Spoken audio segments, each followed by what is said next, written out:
Our next presenter is the Director of Youth and Young Adult Ministry for the Diocese of Duluth and chaplain for the Newman Center at the University of Minnesota, Duluth. He's well known for his Bible Timeline podcast and has over 1 million views per episode. It's really great to have Father Michael Schmitz next in our program. Hi, I want to thank you for letting me be here with you all at the North Carolina Eucharistic Summit Congress. This event, I was there in person at one point years and years ago, and it is good to be kind of back. I wish I was actually there in your presence right now, but here we are. So first, I want to thank you. Not just thank you for allowing me to be here. I'm super grateful for that, but also grateful for your attention and grateful for your willingness to even give me a few minutes to be able to present on a topic that maybe is something you have heard of and you give a lot of attention to. Maybe it's something you haven't heard of much and you don't know much about this. But the idea is there's a proposition right now that one of the markers of the culture in which we live right now is that we have become a cancel culture. So what is cancel culture? It can be defined in a number of different ways, but the idea is this, that at some point there is a person. Now the person doesn't have to be a public figure. They could simply be a random employee of this particular company, or they could be a teacher or a student, whoever they are. Doesn't have to be public. That's important. They don't have to be famous. That's important. But if they say something that others deem offensive, others deem wrong, or kind of what you might call wrong think or wrong speak, they don't have to do anything wrong. So again, here's the important thing. I'll finish. That they can be canceled. That they can basically, a group of people in the culture can just say basically, you are essentially shut down. You no longer either have a voice, you no longer have your job, you no longer have the role in which you have had before, or there's what you might call even like a public shaming, public shunning. So, interesting thing to note. The thing the person has done isn't against the law. Whatever they've done, that's not against the law. Because if it was against the law, there's a whole other system that takes care of that. It's called the legal system, in which their case, if they're charged with a crime, right, and then they are brought before a judge or before a jury, and the evidence is brought forth, and there is a verdict, and then there is a sentencing if the verdict is guilty, right, or there's exoneration. So either way, it's a controlled situation where you've violated the law and now you've gone through the steps of either being exonerated or being convicted. The difference when it comes to cancel culture is the person hasn't done anything illegal. Now, if they've done something illegal, then there are the courts. Now, sometimes, clarification, there are some people, maybe in the public life, public figures, who have used their power, their authority, whatever they've used, in order to go about doing illegal things. And they are in the process of the legal findings, right? At the same time, they're being canceled. An example of that would be someone like Bill Cosby, right? So Bill Cosby, he was accused of sexual misconduct with a number of people over a long period of time. So legal process taking care of that. But at the same time, you don't have a lot of Bill Cosby specials. They don't really have the Cosby Show anymore because that's been canceled because of these evil and illegal things that he's done. So that's a case where it's not just the group of people, like the mob, essentially taking care of this, but it's legal system and the culture. Now, the reason I mentioned mob is because of this. If someone has committed a crime, if they violated a set standard, then there's a set process. And that process, again, is you bring forth a charge, and then you bring forth evidence. And that evidence is weighed by a judge or by a jury, and there's some kind of conclusion or some kind of verdict, either guilty or not guilty, and some kind of punishment, obviously. The difference when it comes to canceling is that there is no judge or jury. That, in fact, what they have is the mob. You have an accusation that is either has no evidence, it can be groundless, or it can have evidence. But the evidence doesn't even have to be current. This is the example of someone who tweeted something when Twitter was invented 10 years ago or 15 years ago, or they said something in a paper, or they said something at a party years ago, like maybe when they were in high school, they were in college. And someone sees that, they find that, and they say, okay, this person, whatever their position is now, however they might have changed since then, this is the evidence, all the evidence we need to then be, we, the mob, are the judges, we are the jury, and we're the executioner. So this is the difference between actual what you might call the legal process and cancel culture. In the legal process, you have to personally identify yourself as, I am accusing so-and-so of a crime. They have to have committed a crime. You have to have evidence for that. You have to have that evidence weighed out in a court proceeding, right? So all this stuff is meant to be controlled for the maximum fairness. When it comes to the mob, all you have to do is, here's an accusation. And if we can get enough people believing the accusation, then we can ultimately be the judges, the jury, and the executioners. Those people who are saying, you've been weighed, you've been judged, you've been found unworthy. Now, if this doesn't sound like the Salem witch trials to you, if this doesn't sound like McCarthyism to you, then you don't know what the Salem witch trials are or McCarthyism is, because that's exactly what has happened multiple times, many times in the course of not only the world, but our country itself. So Salem witch trials, what do you have to do? I accuse this person of being a witch. I don't even have to necessarily stand up and say, I, Joseph Smith, whatever, think that Amy Adams is a witch. Not the actress, just the person next door. I don't have to identify myself. You just say what? Like, hey, so-and-so mob, we think Amy Adams is a witch. Now, what's the evidence for that? You can't prove it, can't disprove it. You have to just look at what you might call circumstantial evidence. She seems like a witch, that kind of idea, right? Same kind of thing with McCarthyism. We accuse someone of being a communist. And so we don't even have to identify ourselves. I don't have to say, I, Father Michael Schmitz, declare that Joe Bob Smith is a communist. It'd just be like, I think we think Joe Bob Smith is a communist, and he gets put on the blacklist, right? This idea is there can be anonymous accusations, and with the internet, there can be a lot of anonymous accusations. We don't have to have any evidence, and we don't necessarily have a trial, and we don't necessarily have even any agreement on what the standard is. So as an example, modern day and age, you have J.K. Rowling, who's the author of the Harry Potter books, right? So for herself, who would be she's more aligned with a political and sociological or socioeconomic, like left or liberal perspective. Now, she at one point, not too long ago, she had posted on the internet through, I think, Twitter, that she saw this rise of equating male and female in transgendered language and transgendered movements to be able to have biological males compete in women's historically female sports and vice versa, and as well as some other areas of life. She said that's not good for women.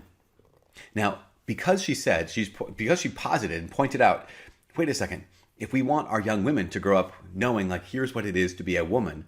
And also, we've created things like, in this country, Title IX, that gives women a potential to have sports that are held in equal funding, equal dignity. I mean, that's not always the case, but go with me on this. As the male sports, then the idea that transgenderism isn't merely a mental disorder, but is something that we all have to accommodate for. She said that seems to be questionable. Now, she said it in a much more eloquent way. She's an author.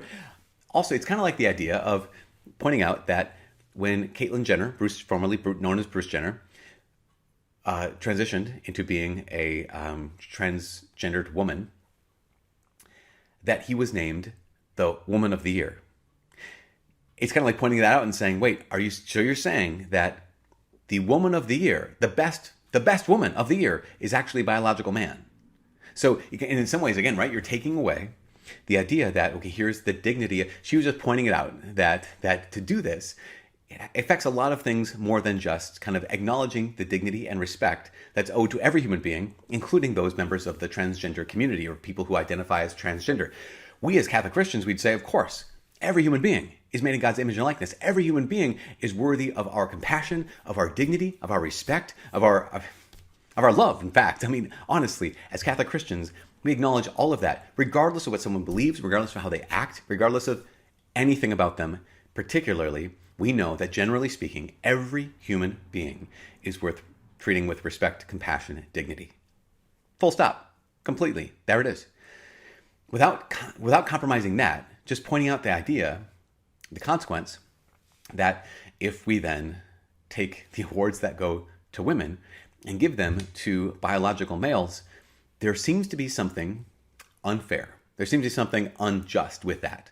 Because she simply pointed that out, people were calling for her cancellation. No longer read Harry Potter books because this woman is, here's the big word, she's transphobic. Now, there might be another talk this weekend about transphobia and whatnot.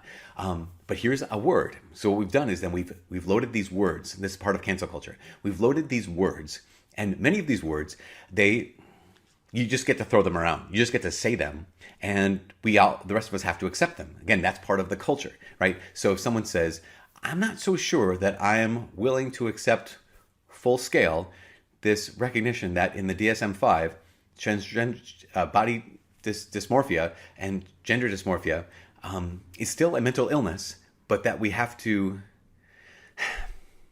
kind of doubt our eyes because someone claims that they, quote unquote, feel or experience life as a member of the opposite sex.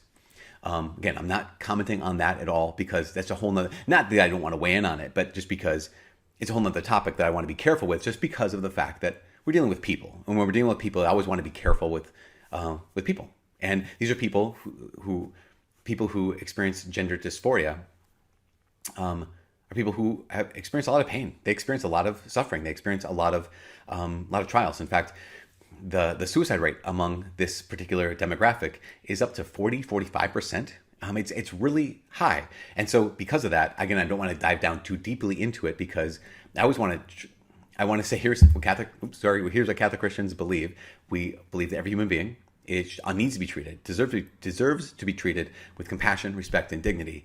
That I don't want to just kind of like touch on this topic and then run away from it. But all that being said, I'm touching on this topic and then moving on. So if anyone is listening to this, if you're watching this and you're saying, that's my experience is I was born a man, but I, for some reason, feel like a woman. Or I was born a woman, but I somehow feel like a man. This is not a condemnation. This is an invitation. An invitation to recognize that what we believe as Catholic Christians is that you are worth dignity, you're worth loving, you're worth compassion, and you're worth helping. And many people who have experienced exactly what you're experiencing have gotten help. And not help in transitioning, but help in understanding and coming to a place of peace where there's, okay, I recognize that my body is me. Because that's one of the things also we believe as Catholic Christians, that you are your body and I am my body. That as human beings, again, just the Catholic Christian anthropology is the word. It's like, what the? Anthropology is that human beings are a composite of body and soul. And so you are your soul and you are your body. That when we die, it's body and soul separated. And then we're no longer human beings. We are now dead. We are souls without a body. And that's incomplete as human beings. That we're meant to be body and soul together. That's why there's this thing we believe called the resurrection of the body, the resurrection of the dead. That in eternity, for eternity, you will have your body back. And your body is not you. Your body is you, and my body is me. So how do we come to this place where we recognize, yes, absolutely, every human being, regardless of what they've done, how they feel, what they experience, is worthy of our compassion, our respect, our dignity, and our love. At the same time, as Catholic Christians, we believe that body and soul is what makes up a human person, and you are your body. So J.K. Rowling has dared to ask the question, what does this mean about for women ultimately? And because she brought up the question, there was this call for canceling her, meaning don't read her books anymore, meaning she doesn't get to be published anymore, meaning take her books off the shelf, even though her books have nothing to do with transgenderism. They just have to do with a kid with a scar on his forehead who is a wizard, Harry, kind of a thing, you know? That's an example. Another example, there's almost too many to name. What happens again is there's a claim that's leveled. You are a witch. You are a communist. You're transphobic.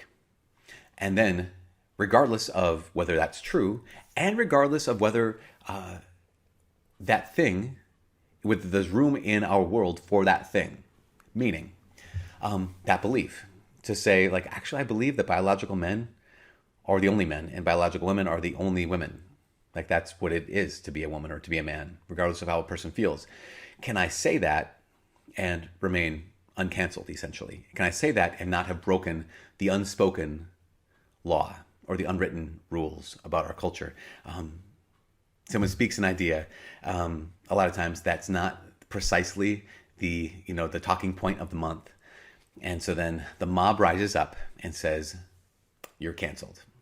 Okay, so that's, 15 minutes talking about what cancel culture is. And also saying, what names are used. These are some of the things to identify. That names are used that you can't fight against. If someone were to call another person who's never said anything or done anything racist, but say like, oh, you're racist, or you're homophobic, or you're transphobic, these things that we all recognize are wrong. But here's the question. How is J.K. Rowling pointing out that, well, listen, this is a question I have. How is that automatically transphobic? But if you read any article, virtually any article about what she said, she's identified as her transphobic remarks, or they're identified as her transphobic remarks. And you think, wait, how is it transphobic to ask a question? It isn't. If that question isn't, have a phobia of people who experience transgender experiences. So here's what happens, right? So there is a militarizing of language. And then there's a subsequent, what I call weaponizing of compassion. So weaponizing compassion is what happens to the mob. Because human beings, we're made good. We're not always good, right? We're good but broken. We're good but fallen. And so we have a goodness in us, which means that we are oriented towards caring for other people. We're oriented towards caring for those who are weaker. We're oriented towards caring for those who are picked on, right? A lot of people have a soft spot in their hearts. We have compassion. But what happens a lot of times in cancel culture is that compassion gets weaponized. What I mean by that is not only do these words get militarized, I guess you say, but our compassion gets weaponized, meaning that what we feel for someone else, our compassion we feel for any underdog, the compassion we feel for anyone who is bullied, that gets turning us into a mob mentality. We say, wow, that person is hurting. Well, that person's causing their pain.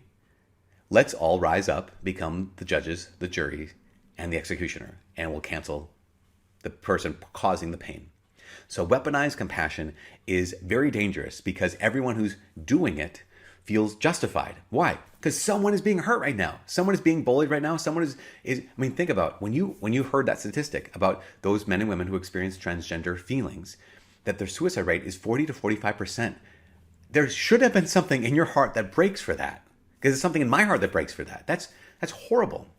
But how do we help them rather than perpetuate this idea that you're fine? Because if someone's fine, they don't commit suicide at a rate of 40 to 45%. Now then you say, well, yeah, it's only because culture doesn't accept them. And yet, in cultures that have no problems for the last multiple decades with transgender anything, the suicide rate remains the same. So the problem is not necessarily the actual culture. The problem might be that it might be something that like I can get help from or can get help for. All that being said, when I mentioned that suicide rate, you probably had compassion. Hopefully you and I have compassion. But then it gets weaponized into saying, well, whatever is the source of this person's pain, we need to find it. We need to eradicate it. We need to stop it. And sometimes that is super good, right? When there is actually somebody in pain, to find the person who's causing them pain and stop them, really, really good. But the question we have to ask is, does it cause someone pain to ask the question that we all need to be asking? Ask the questions and actually think out loud and have the debates that we need to have when it comes to a lot of these different topics in our culture. And because a lot of these different topics in our culture are just widely accepted now without any debate. Okay, so this is not meant to be a rant at all. I'm just trying to get the landscape. For example, there has been a lot of talk recently, and you might know this in North Carolina, talk about canceling, or I guess, canceling the founding fathers, or even later on, canceling someone like Abraham Lincoln.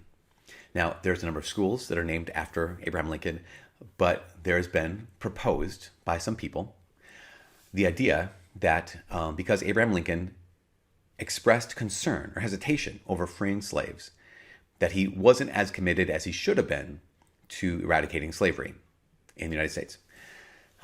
Because he expressed some thoughts that, maybe we can hesitate, maybe we don't have to free the slaves because of this. The man who actually made the Emancipation Proclamation and eliminated slavery in our country, he gets canceled because he wasn't as committed to ending slavery as we would like him to be. Even though he did it, even though he declared, I mean, think about this. I have to pause. This is the rant part, and I apologize for this because I don't mean to be a whiner. We're talking about whining in just a second. People who have done nothing, people who have built nothing, they have accomplished nothing. They've not freed one person. They've not freed one person in their life. We get to sit back and we get to criticize the person who eliminated slavery in our country at the cost of thousands upon thousands upon thousands of lives. So it makes sense that if Abraham Lincoln is going to express some hesitation over freeing slaves, why would he do that? Well, because it would mean declaring war. And if you and I can say, well, of course, there's some things worth declaring war for. Yes, he ultimately did. But at the same time, he had to wrestle with that, because if you're going to be someone who doesn't wrestle with declaring war, then we've got other problems here, right? I mean, honestly, I remember hearing someone say this, and I just thought it was so accurate. It says, we are a generation of people who were born on third base, but we act as if we hit a triple. Right? We're a generation of people born on third base, but we act as if we hit the triple. What do I mean by that? Well, I mean that we take all these things for granted. We're standing on the shoulders of giants, right? We're standing on the shoulders of great men and women who wrestled with a lot of big ideas. I mean, think about, again, go back to slavery. Now, when we say slavery in America, we think of American slavery, right? We think of this slavery in the West, which was a unique kind of slavery based on race, and horrible, absolutely horrible, condemnable, evil, like so evil. And yet, any student of history recognizes that slavery has existed as long as human beings have existed. In fact, there are every culture. We say America is built on slavery. Every culture has had slaves. Every significant culture in the history of humanity has had slaves. That doesn't excuse it, right, at all. But it is to say that when someone comes along and says, we are going to make this illegal, we're going to eradicate this, that's a big leap forward. That's a massive leap forward. And if someone's going to take that step, I think of William Wilberforce, who he made it his life's mission because he was a Christian. He was followed after Christ. He made it his life's mission to eradicate slavery in Europe, particularly in England and in UK. That is a big, big mission because everyone around him was saying, this is just what happens. This is what everyone does. Goes back old. It's older than the Bible. So why would we get rid of this thing that's older than, as old as humanity? Again, this is not an argument for that at all.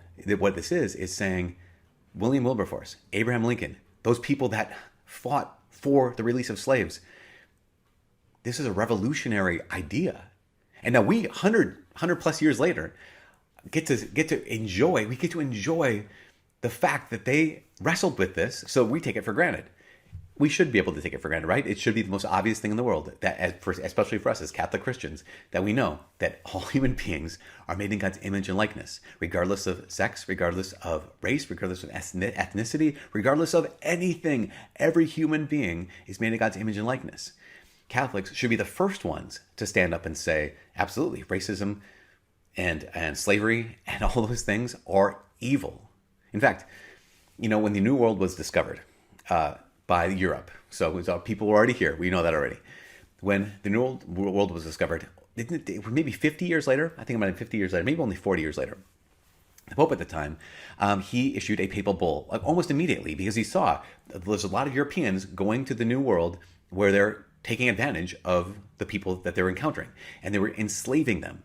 And so the Pope at the time said unequivocally, if any Catholic goes to the New World and enslaves those people or treats them as anything less than being made in God's image and likeness, they're condemned, like right away. So this has been the church's position on race. This has been the church's position on slavery, on demeaning people for so long. Because it's heart of what we believe, right? That every human being is made in God's image and likeness, that Jesus died for all human beings. So for us as Catholic Christians, for someone to stand up and say, we're against racism, we'd say, yeah, absolutely. We were among the first people who believed that racism was evil. Why? because we believe that every human being is made in God's image and likeness. And so we know exactly where this comes from. Cancel culture wants to say, you don't believe it strongly enough. You're not saying it strongly enough. Or Abraham Lincoln, you didn't act on this quickly enough. You weren't convinced right away. Therefore, since you hesitated, you're out. Again, because he fought, because he wrestled with this, we get to take it for granted. We are standing on the shoulders of giants, and yet we want to tear those giants down. Question: what happens to our culture when we tear down all of the giants? What are we left with except for rubble? We're left with nothing except rubble. We are a generation of people who are born on third base, but we believe that we've hit a triple. So, what's our response? This might have been a 20-minute rant. I apologize for that. But what's our response? Because I don't mean to rant actually in any way, shape, or form. I was trying to describe this. I was just giving some examples. Hopefully those examples resonated enough and weren't adding fuel to the fire, because that's the dumbest thing in the world. Just add fuel to the fire. Like, you can have people on the left, people on the right. Like, we're Catholics. As Catholic Christians, we're meant to transcend left and right. Because when it comes down to it, there is no left or right when it comes to Catholicism. There's only orthodoxy or heterodoxy, right? There's only right belief or incorrect belief. There's only right living or sin. And so as Catholic Christians, we're called to love. And so in the face of cancel culture, what do we do? Because this is not just called cancel culture, it's called Christ and cancel culture, or cancel culture and Christ. So what do we do? Number one, we don't take offense. Like, when it comes to what people say, whether politically right, politically left, we don't take offense. In fact, I would say this. I would say that taking offense, maybe say it like this. Being offended is always a sign of immaturity. I know people will say, like, how dare you? I'm offended. Yeah, there you go. You're immature. Just kidding. Actually, I'm not. But here's what I mean. Here's what I don't mean first. Some people say, well, no, I need to be offended because I need to recognize and identify what's wrong. Because if I identify what's wrong, you're just telling me if I'm not offended, I'm burying my head in the sand. I'm not saying that. What I'm saying is being offended is something internal. It's something personal. It's something that I am now, I've internalized this insult that you've given, or I've internalized this thing that you've done. And so now I'm not going to act on it. I'm not going to do anything about it. I'm just going to feel hurt. What we do in the face of evil is we act. What we do in the face of evil is we call it out, we identify it, and we do something about it. So that's not being offended. That is seeing evil and taking action. All of us should do that. Every one of us should do that. Being offended is, think of it like this. If someone says something directly to you or about you, and they say, you are dumb and you don't know anything about American history. Okay. There's only two options here. Option one, that's not true. Option one is that's not true, that you actually aren't dumb and you know something about American history. Great. So then why does it bug you if someone says that you're dumb and you don't know anything about American history? They're wrong. So why do you get offended by that? It's just not true. Yet what happens is we let it hurt our feelings. And so we take offense. How dare you say something like this? Like, no, it's not true. I can move on with my life because the thing you just said is wrong. That's option one. Option two, they're right. I am dumb. Or in certain contexts, I don't know anything about American history. Okay. They didn't say anything false. If I actually don't know anything about American history, and they say, you don't know anything about American history, guess you're right. You just said something true. Why would I allow something true to hurt my feelings? Because I'm immature. That's the only reason why. Because why? Because if I was mature, I would have already come to peace with the fact that, yeah, I don't know much about this. If someone were to tell me, I do know actually a little bit about American history, but if someone were to say, there's a lot about American history, Father Mike, that you don't know. Yeah. There's a lot I do know. There's a lot you don't know. Yep. We have a student here who loves Russian history. I don't know more than anything, but he loves it a lot. And Russian literature and a lot of Russian things. And he'll start talking about something. He says, well, you know that, right? I'm like, no, I have no idea what you're talking about. But go on. I'm not offended. I'm not embarrassed. I'm not nervous about this. Why? Because I know what I know. I know what I don't know. And so if someone says that I don't know something about something I do know about, I'm like, I'm not offended because you're wrong. Or if they say I don't know something about something I don't know about, I'm not offended because they're right. And I'm okay with that. I've come to be at peace with that. If someone were to say, wow, you have a lot of, here's an example. I never noticed this. The thing is, see this freckle? People are like, oh, I never noticed that. I can't stop looking at it. No, you can't stop looking at it, can you? Like, yeah, I mean, why would I be offended by that? Yeah, right in the middle of your face. It's true, isn't it? If someone can't stop looking at it, yeah, that's true. So why would I be offended by that? Only if it was true and I didn't want it to be true. It was true and I didn't want you to say that it's true. It was true and I didn't want you to know that it's true. Again, all those things, signs of immaturity. So number one, in cancel culture, what do we need to do? We need to be unoffendable. We need to become unoffendable. Number two, you have to realize that in this life, we are not owed anything. That in this life, we are not owed anything. As Catholic Christians. Because here's the thing, is the culture is not pro us. Like our culture is not pro Catholics. If that comes as a shock, I don't know. Sorry to shock you, I guess, today. But it's completely true. Our culture does not embrace Catholicism. You probably already knew that. I mean, this is probably not the news flash of the year. But we aren't owed anything. And we just simply look to Jesus for that. Here is Jesus, who is God himself, God incarnate, who comes to this world. And even before anything happens, where's he born?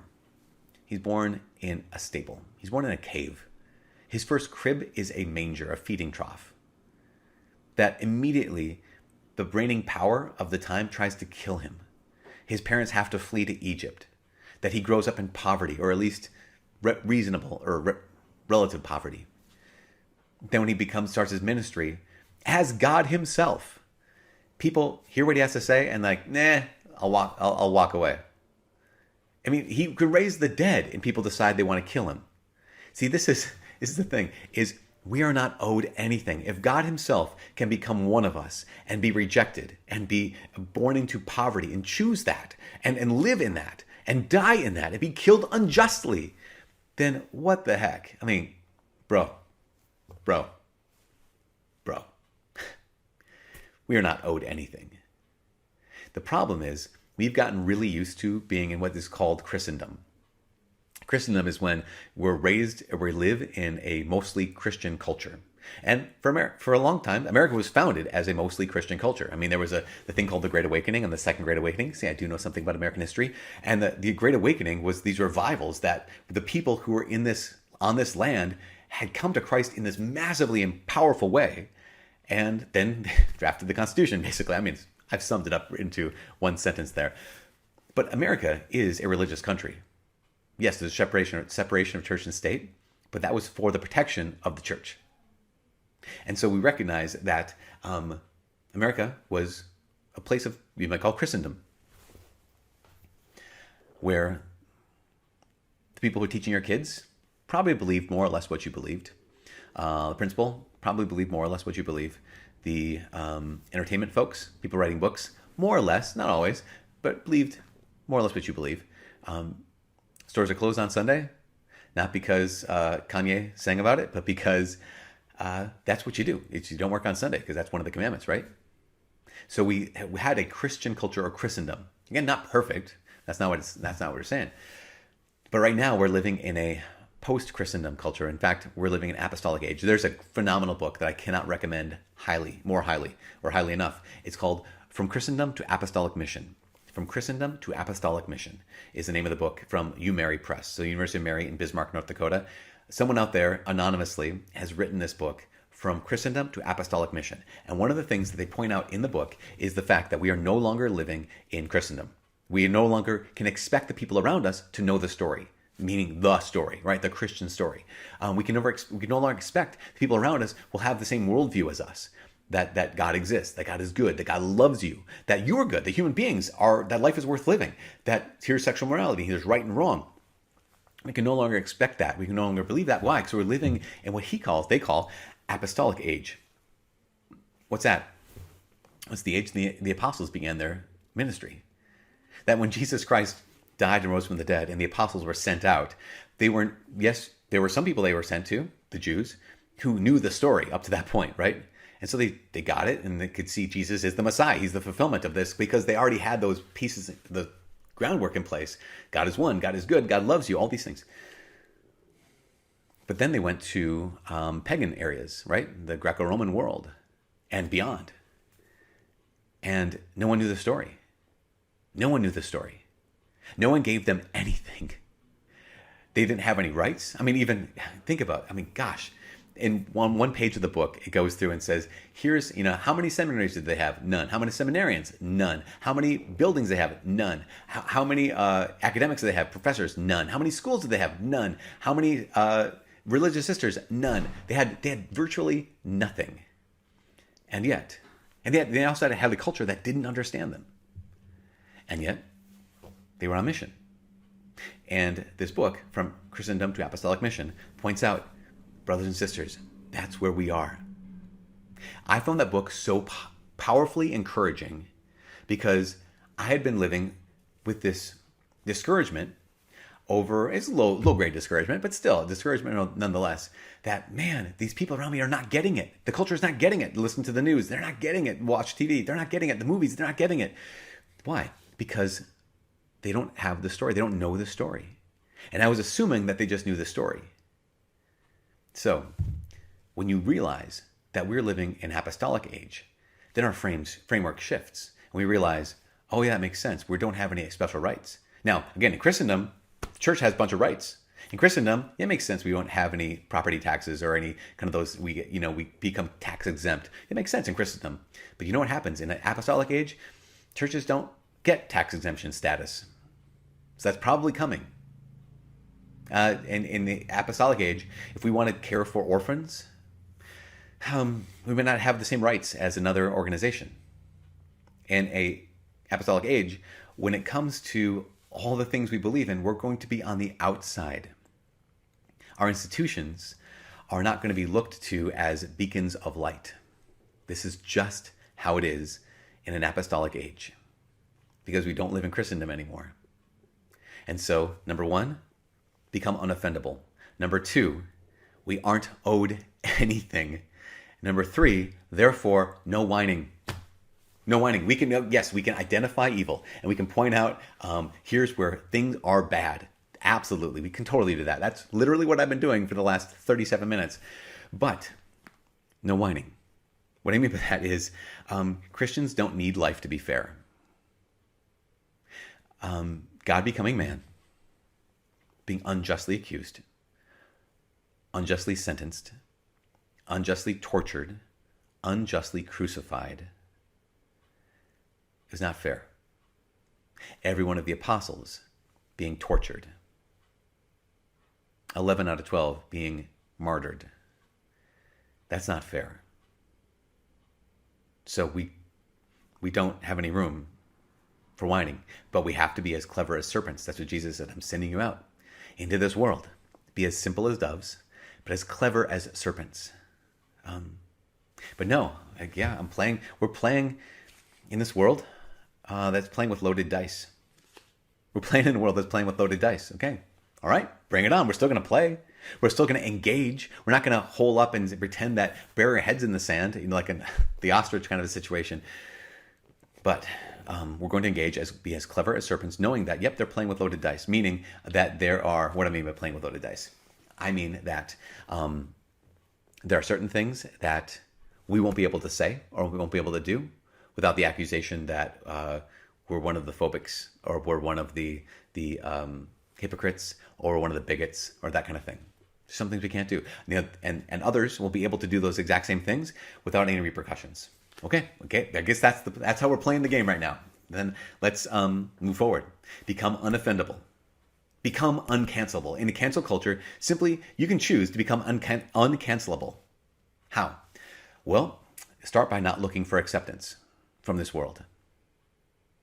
Like, that's not that easy. Maybe it's not. But if you're not looking for acceptance from this world, no. At the same time, let's make this clear, really, really clear. I remember once someone saying, Just because geniuses are often eccentric doesn't mean that because you're eccentric, you're a genius. Or another way to say it is, just because geniuses are weird, oftentimes weird, doesn't mean that because you're weird, you're a genius. Same kind of thing as just because Christians or saints are often persecuted, doesn't mean that because you're persecuted, you're a saint. Okay, let's put this in context. So I'm saying I'm not looking for acceptance. That doesn't give me permission to just run into the room and tear down all the someone's to be a bull in a china shop, right?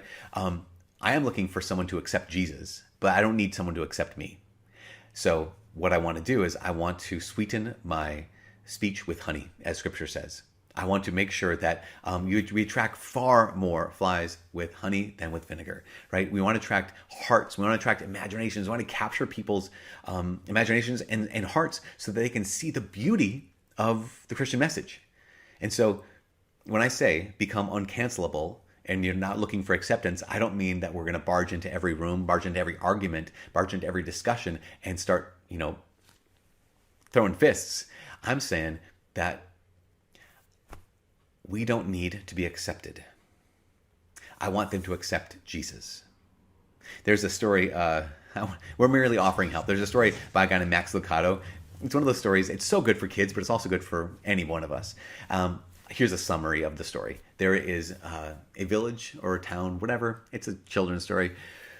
Where all these people, everyone gets the stars or they get circles. And some people who get the stars, they really, really want the stars. People get the circles, think, we'll get circles are better. I might be butchering the story, but I'm getting the punchline right.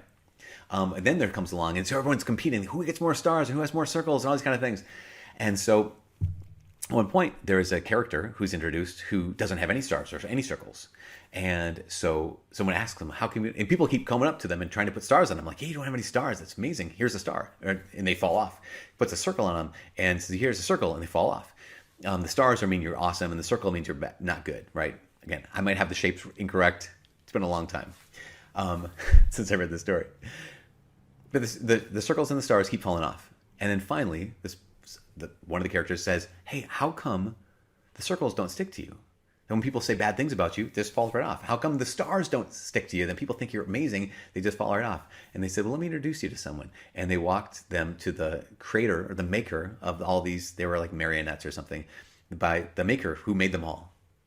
And they said, this is the carpenter. This is the maker. And I know him. And I have his love. I have his acceptance. I have his affirmation. He's given me my identity. And so I don't need the stars. And the circles can't hurt me. And I'm free. So when I'm saying become uncancelable, unoffendable, I'm not saying become a jerk. What I'm saying is be free, because you know whose acceptance you do have. You know your actual identity. That if someone comes out after you, that you know who you are. You say like, okay, but but still, Father, the same culture exists where now they're saying I can't help others, like the organizations that accept X, Y, and Z. Like, all right, then do what you can, take that step. Or say like, yeah, but I have a message, but the algorithm on the internet is not working out well, and so it's biased against talks like mine or topics like mine. Okay, fine, I get it. Keep on working. But there's a man, he's a conservative man, his name is Douglas Murray. Douglas Murray said one of the things that is lacking in people who are being canceled, what's lacking is friends who are willing to stand up for them. What's lacking is friends who are willing to stand up for them.